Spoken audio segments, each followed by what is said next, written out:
सब यथावत हो गया, सूर्योदय हो गया।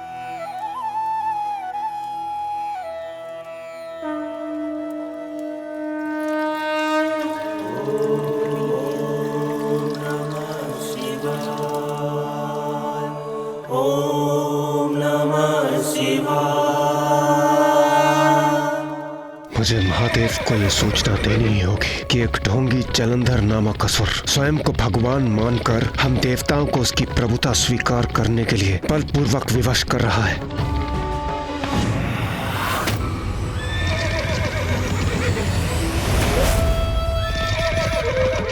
नहीं, इन देवताओं को कहीं भागने नहीं दूंगा मैं। श्रेष्ठ, रुक जाइए। आप उन देवताओं का पीछा नहीं कर सकते क्योंकि ये देवता कैलाश की ओर भाग रहे हैं। स्मरण कीजिए कि आपको गुरु शुक्राचार्य ने क्या कहा था। आपको कैलाश के निकट और शिव के समक्ष नहीं जाना है क्योंकि एकमात्र शिव ही है जो आपका वध कर सकते हैं। इसलिए आपको सदैव कैलाश से दूर रहना है बलश्रेष्ठ। आपको कैलाश के निकट और शिव के समक्ष नहीं जाना है क्योंकि एकमात्र शिव ही है जो आपका वध कर सकते हैं।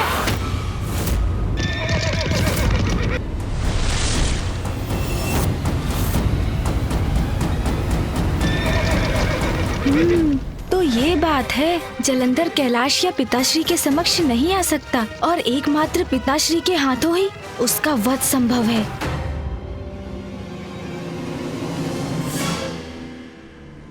भाग गए वीरू देवताओं, किंतु कभी ना कभी तो फिर आओगे मेरे समक्ष।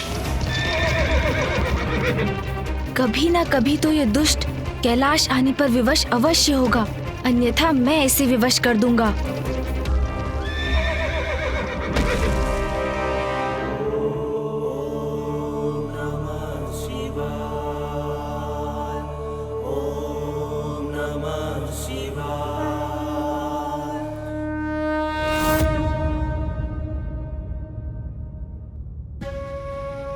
महादेव तो ध्यान मग्न है और उनका ध्यान भंग करना उचित नहीं होगा।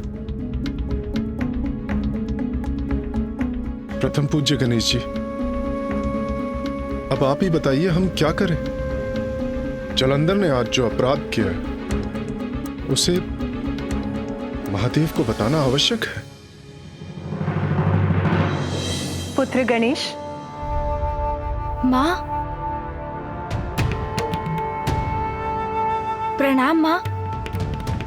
प्रणाम माता।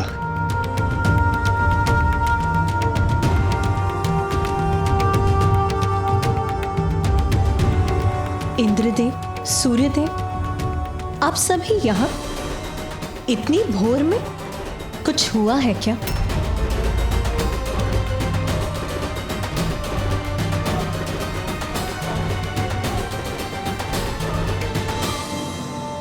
देवता इतनी दीन अवस्था में क्यों है? क्या कारण है आपकी इस अवस्था का? जलंधर। जलंधर?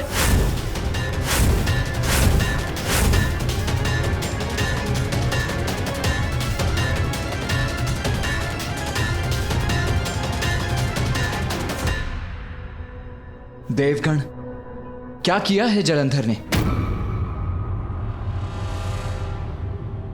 देव सेनापति कुमार कार्तिकेय, उसने हम पर आक्रमण किया और वो अकेला नहीं, उसकी पत्नी भी उसके साथ है। और असमंजस की बात तो यह है कि वो दोनों ही अपार शक्ति के स्वामी हैं और हमारे किसी भी अस्त्र का कोई प्रभाव नहीं हो रहा उस जलंधर पर। किंतु आप देवताओं पर उसके आक्रमण का कारण क्या था?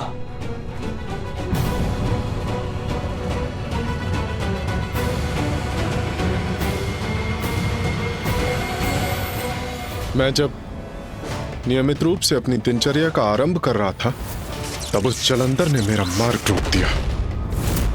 मैंने आगे बढ़ने का प्रयत्न किया तो उसने मुझ पर आक्रमण कर दिया।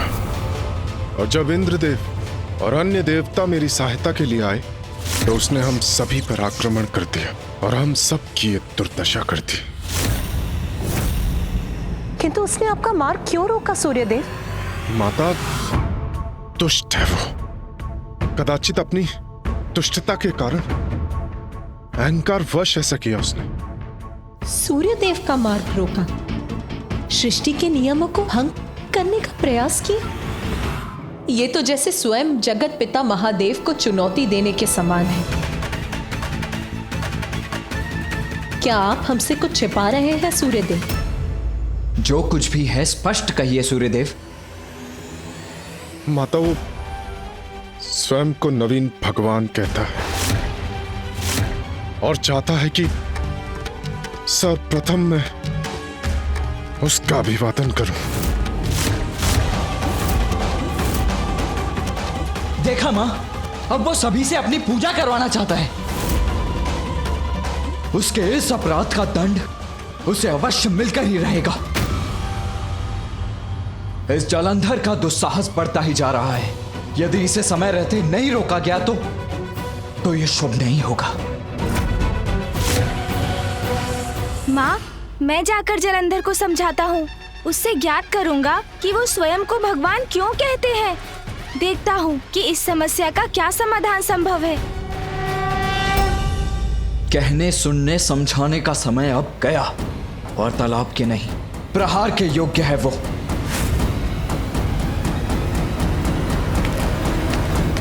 पुत्र कार्तिकेय। कुमार कार्तिकेय, ये कुमार कार्तिकेय कहाँ जा रहे हैं?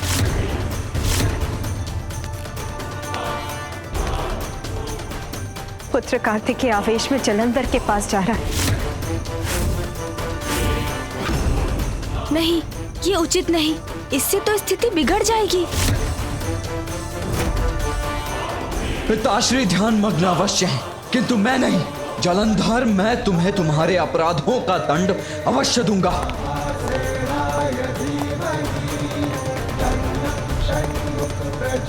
माता वो स्वयं को नवीन भगवान कहता है और चाहता है कि सर्वप्रथम मैं उसका अभिवादन करूं।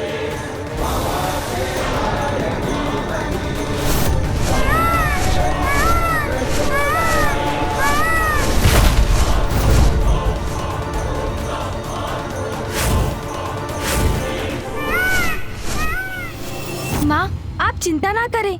मैं जाकर भैया को रोकता हूँ। मूषक जी। जी प्रभु।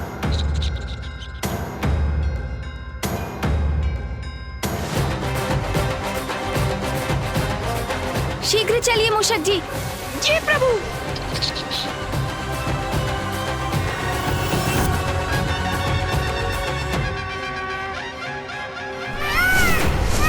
मुझे भैया को रोकना ही होगा। क्रोधावेश में भैया जलंधर के साथ युद्ध आरंभ कर देंगे, जो निरंतर चलता रहेगा। हाँ प्रभु। भैया स्वयं परम ब्रह्म देव सेनापति हैं, किंतु जलंधर का वध एकमात्र पिताश्री ही कर सकते हैं। ये भैया को ज्ञात नहीं, इसलिए ये युद्ध बहुत विनाश करेगा। मूषक जी, भैया को रोकना अति आवश्यक है। प्रभु, हम कुमार कार्तिकेय की गति का सामना कैसे कर सकते हैं? चिंता मत कीजिए मूषक जी, हमारे पास एक उपाय है। उपाय है? आप समझ गए ना मूषक जी, मैं क्या करना चाहता हूँ? समझ गया प्रभु, मैं आपका उपाय समझ गया। चिंता मत कीजिए मूषक जी, आप अपना संतुलन बनाए रखिए। जी प्रभु।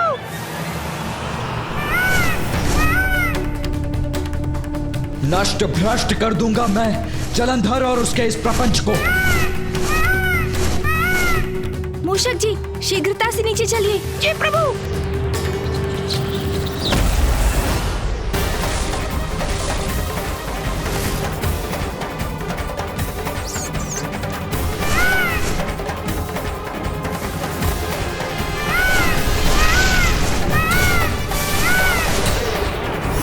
उत्तम, अति उत्तम प्रभु। रुक जाइए भैया। गणेश, हट जाओ मेरे मार्ग से। नहीं भैया, मैं आपको और आगे नहीं जाने दे सकता। मत रोको मुझे। अब मेरा क्रोध इस दुस्साहसी जलंधर को दंडित करके ही शांत होगा। प्रभु, देव सेनापति कार्तिकेय जी तो अत्यंत क्रोधित हैं। वो अपनी गति धीमी नहीं कर रहे हैं। हमें उनके मार्ग को छोड़ देना चाहिए। नहीं मूषक जी, हम यहीं अड़िग रहेंगे। भैया को इतने आवेश में यदि जलंधर के पास जाने दिया तो बहुत बड़ा संकट उत्पन्न हो जाएगा। परिणाम जो भी हो उन्हें रोकना ही होगा हमें। वहीं से तो मेरी आंखें बंद हो रही है। रुक जाइए भैया, आगे मत बढ़िए भैया, अन्यथा अनर्थ हो जाएगा। हट जाओ मेरे मार्ग से गणेश। इस ढोंगी जलंधर को दंडित करके ही रहूंगा मैं। भैया, दंडित तो मैं भी करना चाहता हूँ जलंधर को, और उसके लिए आपके साथ चलने के लिए भी प्रस्तुत हूँ, किंतु प्रत्येक युद्ध परिस्थिति के अनुसार विशेष रणनीति से ही किया जाना चाहिए। उचित है अनुज, किंतु इस जलंधर को उसकी उद्दंडता का दंड देने के लिए हमें किसी विशेष रणनीति की आवश्यकता नहीं है। गणेश, या तो तुम मेरे साथ चलो, अन्यथा हट जाओ मेरे मार्ग से। भैया, पिताश्री की क्रोधाग्नि से उत्पन्न हुआ है जलंधर, इसलिए एकमात्र पिताश्री ही उसका वध कर सकते हैं। स्वयं असुर गुरु शुक्राचार्य ने उन्हें चेतावनी देते हुए बताया था, इसलिए आपका उससे युद्ध करने का कोई लाभ नहीं होगा। समझने का प्रयास कीजिए भैया, रुक जाइए। ये क्या कह रहा है गणेश? असुर गुरु शुक्राचार्य ने कहा है? देव सेनापति कुमार कार्तिकेय अपनी गति धीमी नहीं कर रहे हैं। कुछ कीजिए प्रभु, रोके उन्हें। प्रभु रक्षा कीजिए, प्रभु रक्षा कीजिए।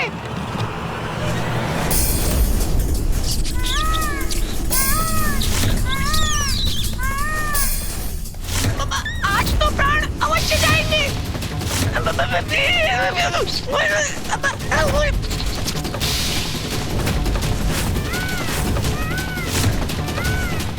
कदाचित अब अधिक समय शेष नहीं। मेरा अंत समय है ये। जो भी दोष हो मेरे, उनके लिए क्षमा कीजिएगा मुझे प्रभु। प्रभु मेरे प्राण गए। रुकिए मयूर जी। प्रभु मेरे प्राण गए क्या? अब आप सुरक्षित हैं मूषक जी? हैं? कुछ नहीं हुआ मुझे, मैं जीवित हूँ। कुमार कार्तिकेय रुक गए, मेरी रक्षा हो गई। धन्यवाद प्रभु, जीवित हूँ मैं, जीवित हूँ। गणेश, क्या तुम्हें पूर्ण विश्वास है कि एकमात्र पिताश्री ही जलंधर का अंत कर सकते हैं? हाँ भैया, यही सत्य है। मैंने स्वयं जलंधर की पत्नी के मुख से सुना है। स्मरण कीजिए कि आपको गुरु शुक्राचार्य ने क्या कहा था। आपको कैलाश के निकटों शिव के समक्ष नहीं जाना है, क्योंकि एकमात्र शिव ही है जो आपका वध कर सकते हैं। इसलिए आपको सदैव कैलाश से दूर रहना है बजरंग। किंतु गणेश, पिताश्री तो जलंधर को दंडित करने के लिए, उससे युद्ध करने के लिए तत्पर ही नहीं है। हाँ भैया, इसलिए हमें ही कुछ करना होगा जिससे जलंधर गुरु शुक्राचार्य को दिया हुआ अपना वचन भंग कर दे, कैलाश आकर पिताश्री को चुनौती दे और पिताश्री उन्हें उनके इस अपराध का दंड देने के लिए विवश हो जाएं। किंतु हम ऐसा क्या कर सकते हैं गणेश, जिससे वो स्वयं प्रेरित हो जाए कैलाश आने के लिए? संकट की आहट सुनकर तो साधारण वन्य पशु भी दूर चले जाते हैं। सिंह को देखकर मृग स्वयं उसके मुख में प्रवेश नहीं करता, तो फिर जलंधर को उसकी मृत्यु का कारण ज्ञात होने पर भी वो पिताश्री के समक्ष भला आएगा ही क्यों? आएंगे भैया, वो अवश्य आएंगे। उनकी आसुरी प्रवृत्ति ही उन्हें विनाश तक खींच लाएगी, किंतु इसके लिए हमें बल से अधिक बुद्धि की युक्ति की आवश्यकता है, और वो युक्ति मैंने सोच ली है भैया। गणेश, बुद्धि का प्रयोग अवश्य करो तुम, किंतु मैं उस जलंधर को दंडित करने में तनिक भी प्रतीक्षा नहीं करना चाहता। अब उसकी कोई भी उद्दंडता नहीं सहूंगा मैं। भैया का क्रोध शांत नहीं हुआ है। मुझे शीघ्र अपनी युक्ति से जलंधर का उपाय करना होगा, अन्यथा कहीं भैया जलंधर से युद्ध न आरंभ कर दे। देवगण, मेरा यही सुझाव है कि आप सभी शीघ्र जलंधर के पास जाइए।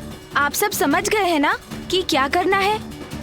ये आप क्या कह रहे हैं गणेश जी? हाँ, हमारे नवीन भगवान है जलंधर जी।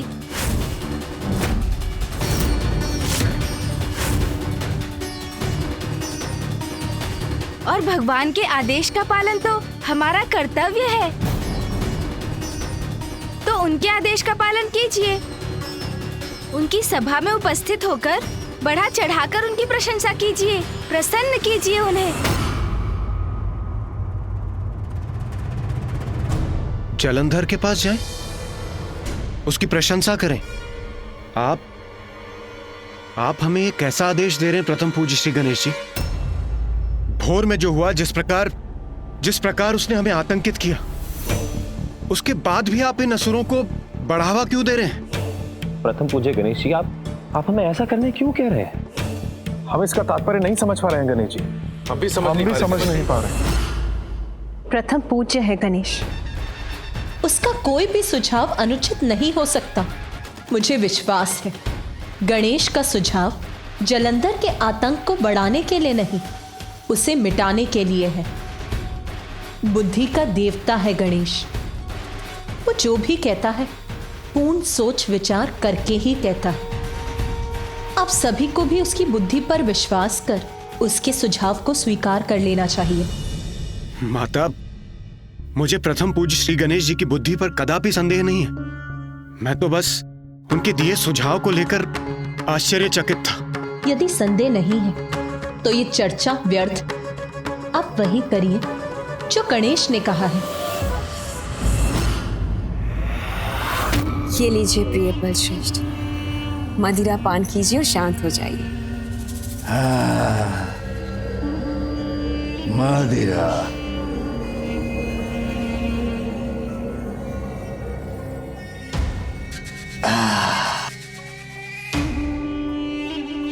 उत्तम।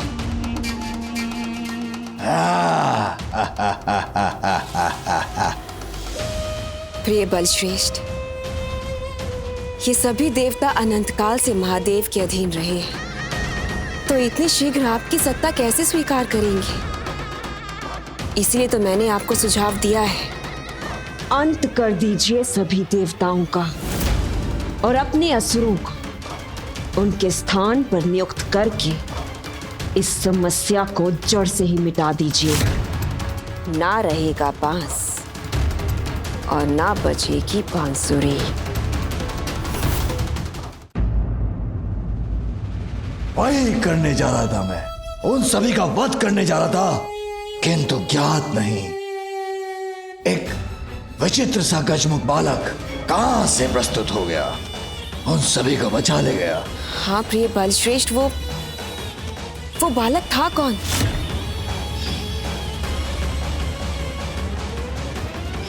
ये ज्ञात कर उसे उसकी इस उद्दंडता के लिए दंडित करना अति आवश्यक है। देवराज, विष का उपचार करने के लिए विष का ही प्रयोग करना होता है। जलंधर की धूर्तता का उत्तर हमें भी चतुराई से ही देना होगा, और चतुराई इसी में है कि हम सभी मिलकर उनकी प्रशंसा करें, उनके अहंकार को बढ़ावा दें, जिससे वो पिताश्री को चुनौती देकर उनसे युद्ध करे और अपने विनाश के मुख में प्रवेश कर जाएं। इसलिए अब विलंब मत कीजिए। मैं और भैया भी शीघ्र इस स्वघोषित नवीन भगवान के दर्शन के लिए वहाँ पहुँचेंगे। उसे तो ऐसा दंड दूंगा जो समस्त संसार के लिए उदाहरण बनेगा। भगवान सर्वश्रेष्ठ जलंधर को चुनौती देने का दुस्साहस किया। आनंद आएगा, मुझे आनंद आएगा। उसे दंडित कर।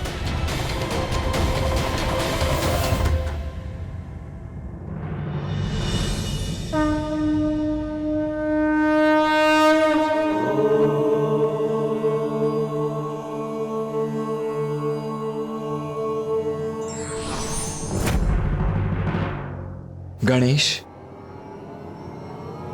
तुम्हारी इस युक्ति में तुम्हारा साथ अवश्य दूंगा मैं, किंतु यदि जलंधर ने पुनः अपने शब्दों से अथवा अपने किसी भी कृत्य से अपनी सीमाएं लांघी तो उस पर आक्रमण करने में तनिक भी संकोच नहीं करूंगा मैं।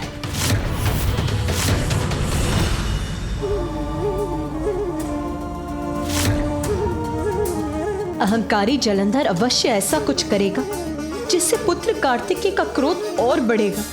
तब यदि उसने जलंधर पर वार किया तो गणेश की युक्ति कैसे सफल होगी? माँ, ये कार्य तो बहुत जटिल हो गया है। मुझे बहुत सावधान रहना होगा, क्योंकि एक ओर जलंधर की मूर्खता है तो दूसरी ओर है कार्तिकेय भैया का क्रोध। हाँ पुत्र गणेश, तुम्हारे अग्रज कार्तिकेय तो अत्यंत क्रोधित है। उसके क्रोध का ज्वालामुखी तो कभी भी फट सकता है। यदि ऐसा हुआ तो तुम्हें ही उसे संभालना होगा पुत्र। हाँ माँ, मूर्ख की मूर्खता ही उसका नाश करती है। जलंधर की मूर्खता को तो अस्त्र बनाकर मैं उसी के विरुद्ध प्रयोग करूँगा, किंतु उसके लिए भैया का अपने आवेश को नियंत्रण में रखना आवश्यक है, क्योंकि यदि जलंधर ने संकट भांप लिया तो वो सचेत हो जाएंगे और कदाचित मेरी युक्ति असफल हो जाएगी। प्रिय बलश्रेष्ठ, आप तनिक भी निराश ना हो। आपने उन सभी देवताओं को अपनी शक्ति का परिचय तो दे ही दिया है। मेरा विश्वास कीजिए, बहुत शीघ्र ये सभी देवता आपकी चाटुकारिता करते पाए जाएंगे। आपके सभी आदेशों का पालन चुटकी में करेंगे।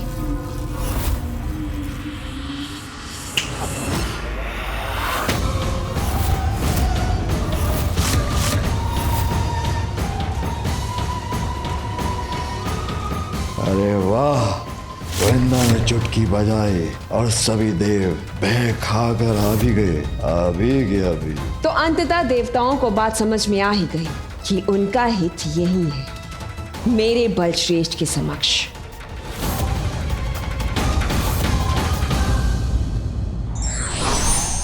बुद्धिमान वही होते हैं जो परिस्थिति को भांपकर युक्ति से समस्या का हल निकालते हैं।